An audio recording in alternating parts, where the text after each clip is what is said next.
oh no, it's Tim, and he's a little off kilter. Don't worry, I've been off kilter for a long time. Okay, I'm actually doing this. The impetus for it anyway is to put the link in a Facebook group called God Moments. It's a cool group, by the way. You ought to join it. Forgive all the shaking around here. I'm trying to get re-kiltered, but it's not working. That's okay. It's been my life story. However, I am anchored to God, and I will eventually be all kiltered up, if you know what I mean. That group, God Moments, lay down, Tiger, as my dog wants to participate, ask people to post, stories of moments they had an encounter with God or something like that. So I'm going to do one of mine. This is something that happened to me a long time ago, and every now and then God reminds me of it when I'm feeling a little faithless and down. Yes, that happens to me from time to time. Just like many of the rituals and traditions in the Jewish religion are meant to remind them of their past, such as when God brought them out of Egypt, God reminds me from time to time of this one small thing, which was a big thing to me at the time. And by the way, it's based on Mark 11:23. Yes, I was a Rhema student. No, I didn't graduate, but I learned a lot. I'm going to try to quit saying too. Mark 11:23. You know what? I'm going to just read that. I don't often do the chapter and verse thing, but here we go. Mark 11:23. These Jesus' words.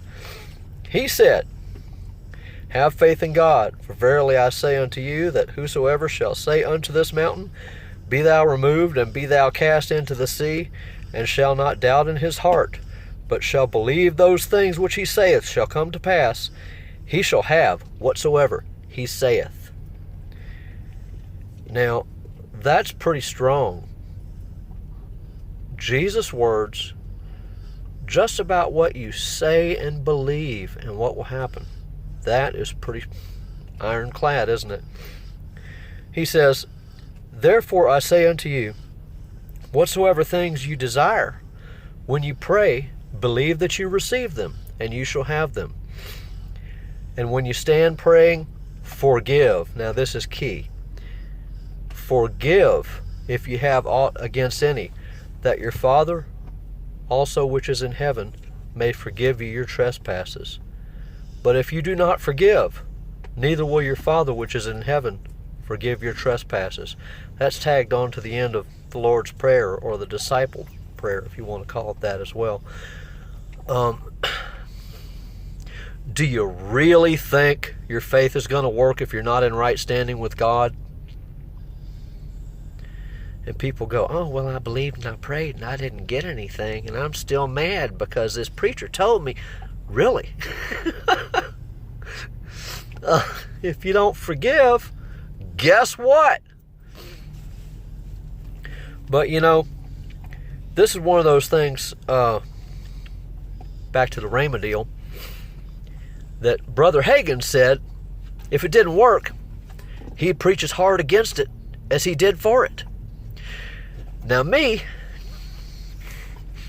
I fell off a motorcycle. This was 84-ish.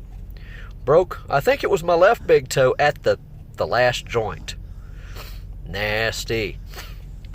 And gotta quit saying don't I? It was one of them anyway. I was a waiter at the time, and I was teaching this girl how to ride a motorcycle, and I taught her how not to. I fell off right in front of her, and that night at work, that toe, when I put weight on it, would bend backwards and it would go scrunch. It was that wet scrunch of a broken joint. Oh! And of course, being a Rhema student, we hit Mark 11:23 all the time. And somehow or another, I guess I didn't hold any real unforgiveness at the time, God got it through to me that if you will just believe it, that toe can be fixed.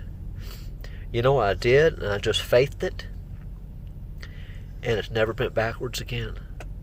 That is the truth. Now, there are different kind of miracles. Some of them are workings of faith like that. Some of them are just where God reaches down into our lack of faith. But this is one of those things, back to God moments, that God reminds me of from time to time when I'm feeling a bit faithless and down. Every now and then God reminds me, hey, remember back when, and this wasn't the only thing God ever did for me,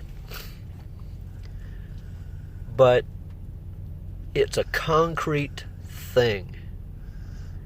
And if you're thinking about getting into sin because you're feeling sorry for yourself, you're feeling selfish, and you're thinking, well, God's off over there somewhere, and it won't really matter. And you can put your mind back on a concrete thing that God did for you, a God moment, then there's no excuse to get into sin, then is there?